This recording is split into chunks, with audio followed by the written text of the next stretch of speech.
এই যে আমাদের উপরে চাপিয়ে দেওয়া হয়েছে পহেলা বৈশাখের নামে যে ঈদ, এটা কিন্তু ঈদে পরিণত হয়েছে, এটা জাতীয় উৎসবে পরিণত হয়েছে। এমনকি মুসলমানদের ঈদ উল ফিতর, ঈদ উল আজহা, হিন্দুদের দুর্গাপূজার চেয়েও এখন বড় হয়ে গেছে।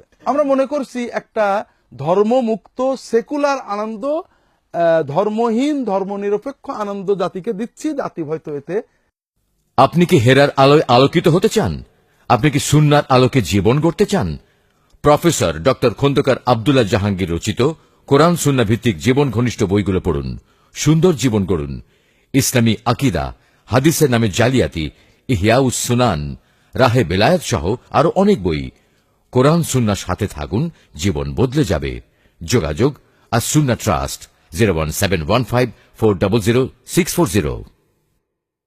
ঐক্য বৃদ্ধি পাবে। তো এখন চিন্তা করো, প্রথম কথা হলো যে এর মাধ্যমে আমরা কি দিচ্ছি।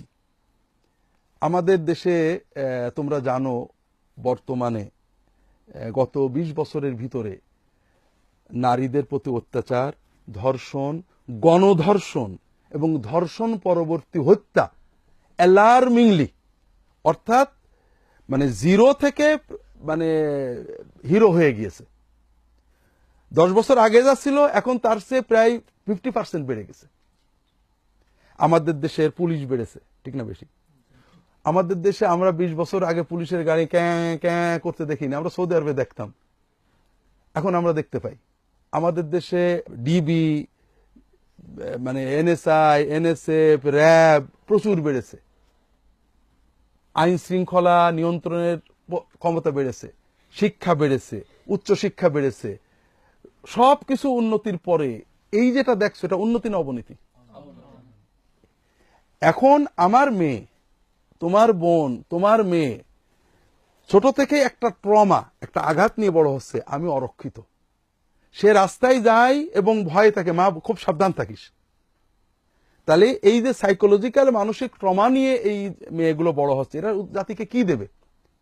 আধুনিক বিশ্ব হলে এটার জন্য ফাঁসির ব্যবস্থা করত, যে একটা সন্তান ছোট থেকে ট্রমা নিয়ে বড় হচ্ছে, আঘাত নিয়ে, আমি অরক্ষিত। যেমন আমরা বলি যে একটা টুপিওয়ালা মাদ্রাসা ছাত্র সমাজে অরক্ষিত, গেলেই কোথায় গাল শুনবে তার কোনো ঠিক নেই।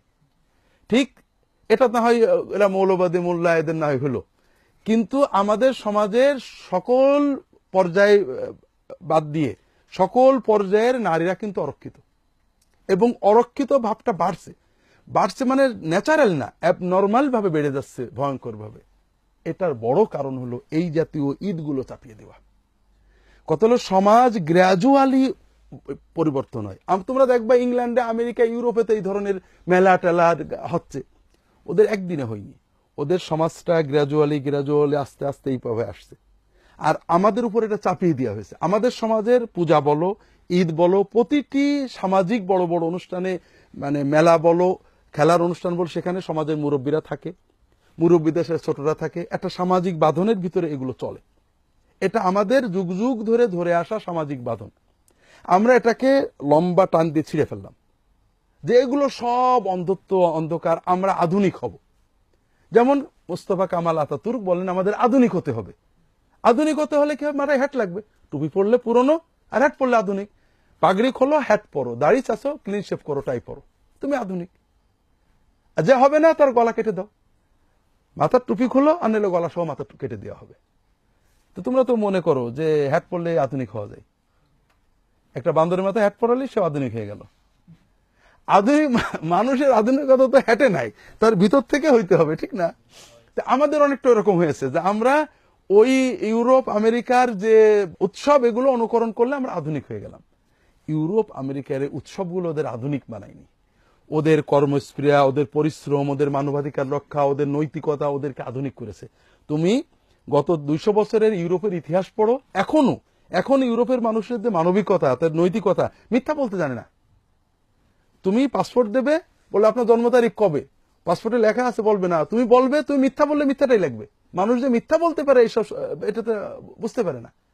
তাদের চরিত্র, আচরণ, কর্মস্পৃহা, তাদের চীনের মানুষেরা, তোমরা মুসলমান রাত 12, 11, 12টা পর্যন্ত যাবো, চীনে যাও, 9টার ভিতর সব খেয়ে ঘুমাই পড়েছে। পরিশ্রমী জাতি, পরিশ্রমের মাধ্যমে তারা বড় হয়েছে, ন্যাংটো হওয়ার মাধ্যমে বড় হয়নি। ন্যাংটো হওয়া তাদের জাতির একটা অভ্যাস। তুমি তাদের পরিশ্রম, নিয়মানুবর্তিতা, মানবাধিকার এগুলো না নিয়ে তাদের ন্যাংটো হওয়াটা নিয়ে মনে করছো আমি আধুনিক হয়ে গেলাম। কথা বুঝতে পারছো না? এখন প্রবলেম হলো ওদেরটা তো আসছে গ্র্যাজুয়ালি, আর তোমারটা চাপিয়ে দেওয়া হয়েছে, যেটা আমাদের মন মানসিকতা সমাজের মেজাজের সাথে মেলে না। ফলে অবক্ষয়তে এত দ্রুত হয়েছে। দেখো আজকে আমাদের দেশে আইন প্রয়োগকারী সংস্থা শক্তিশালী হয়েছে, তাদের যন্ত্রপাতি অনেক আধুনিক হয়েছে, কিন্তু দুর্ভাগ্য মানুষ মরার, শিশু মেরে ফেলছে। মারাটা কিন্তু সহজ ব্যাপার না। মানুষ একটা মানুষকে মারছে, আবার ভিডিও করছে, আবার সাবরমা সবাই দেখছে। এটা আজ থেকে 20 বছর আগে কল্পনা করা যেত না। একটা বন্ধু তার বন্ধুকে বিনা কারণে ছোট্ট একটা কথার জন্য 200 টাকা ঋণ চেয়েছে বলে মেরে ফেলে দিচ্ছে। একটা সন্তান মেয়েরা সাধারণত আরো বেশি নিরীহ হয়, তার পিতামাতাকে মুরগি কাটার মতো জবাই করে কাটছে। এইভাবে মানুষের লাশ পথে ঘাটে পড়ে থাকছে। কয়টা লাশ পাচ্ছ? আরো কত কিছু মিডিয়ায় আসছে না। গত বছরে পহেলা বৈশাখে যে ধর্ষণের যারা শিকার ছিল তাদের বিচার হয়েছে তো? এখনো হয়নি। বিচার খুব সহজ বলেও দিয়েছেন আমাদের মুরব্বীরা, যেগুলো হয়েছে না করলে তো এগুলো তো হয়েই থাকে। ঠিক আছে না? তো এটা তো মিডিয়ায় গেছিল বলে এই পর্যন্ত গেছে। কত হাজার ঘটনা ঝিনেদার বৈশাখী মেলায়, মানে চুয়াডাঙ্গার বৈশাখী মেলায়, যেটা মিডিয়ার লাইমলাইটে ছিল না, সেগুলো আছেই। ট্রমা এই মেয়েগুলো বোঝে না, তারা সেখানে কোনো খারাপ কাজে যায়নি, সমাজ মিডিয়া উৎসাহ দিয়েছে চলে গেছে, কিন্তু তার জীবনে যে একটা স্থায়ী ট্রমা, আঘাত, তোমার আঙুলটা একটা আঘাত খেলে ব্যাকা হয়ে গেল, আমাদের মন মানসিকতা এইভাবে ব্যাকা হয়ে গেল, ও আজীবন আমার জাতির জন্য বোঝা হয়ে গেল। এই ফলটা এসেছে এই মানে চাপিয়ে দেওয়া মানে অশালীনতার মাধ্যমে।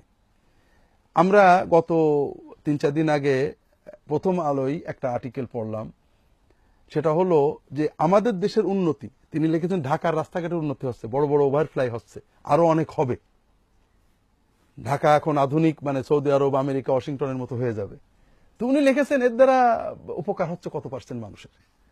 উনি লিখেছেন যে ঢাকার প্রায় 90% মানুষ হেঁটে, রিক্সায় অথবা লোকাল বাসে যায়, এরা ওই ওভারফ্লাইয়ের কোনো সুবিধা পাচ্ছে না, কিন্তু অসুবিধা 16% যেখানে ওভারফ্লাইতে গাড়ি নামে ওখানে যানজট বাড়ছে। শুধুমাত্র যারা প্রাইভেট গাড়ি ব্যবহার করে ঢাকার অতি অল্প সংখ্যক 5% বড় লোক, তারা এই উন্নতির সুবিধাটা পাচ্ছে, আর কিছু না। তাহলে এই দেশের ট্যাক্স পেয়ার 100% ভিতরে 5% মানুষের জন্য এই উন্নতি। ঠিক আমরা যে আনন্দ উৎসব চাপিয়ে দিছি দেশের উপরে, এর মাধ্যমে আমরা আনন্দ কিছু করি, আমরা হলুদ শাড়ি পরে হয়তো বেড়ায় আসলাম, কিছু মিছিল করে আসলাম, এটা আনন্দ না কষ্ট, এটা দ্বিমত পোষণ করার সুযোগ আছে। কিন্তু অবক্ষয় যেটা হলো পারিবারিক অবক্ষয়, পহেলা বৈশাখে শাড়ি কিনে না দিলে একটা দড়ি কিনে দিবা, এমন একটা ভোগবাদিতা আমাদের ভিতরে আসছে।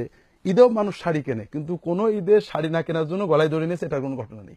কারণ ঈদের আনন্দ, আমি হিন্দুদের পূজারটা জানি না, সব পূর্ব সামাজিক আনন্দগুলো তাতে সামাজিকতা আছে, ত্যাগ এবং ভোগ মিশানো আছে। আনন্দ করো, মানুষের দাও।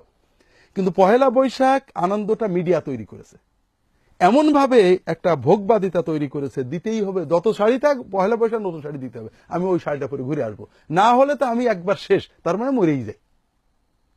এটা প্রচন্ড পরিবারগুলোকে ধ্বংস করছে, সমাজগুলোকে ধ্বংস করছে, নতুন প্রজন্মকে ধ্বংস করছে। তাহলে পহেলা বৈশাখের এই আনন্দের মাধ্যমে প্রকৃত লাভবান হচ্ছেন মিডিয়ার মালিকেরা, বিলিয়নিয়ার যারা ব্যবসা করে, শাড়ি প্রডিউস করে বড় বড় কোম্পানি, বিভিন্ন খাদ্য প্রডিউস করে বড় বড় কোম্পানি, তারা বিলিয়ন টাকা নিয়ে যাচ্ছেন। আন্তর্জাতিক বাণিজ্যিক সাম্রাজ্যবাদ, তারা আধিপত্য বিস্তারের সহায়ক হয়ে যাচ্ছে। কিন্তু আমাদের দেশের 95% সাধারণ মানুষ তাদের মেয়ে মারা যাচ্ছে, তাদের সন্তান খুন হচ্ছে, তাদের সন্তানেরা ওখান থেকে ট্রমা নিয়ে ফিরে আসছে, আমরা ক্ষতিগ্রস্ত হচ্ছি।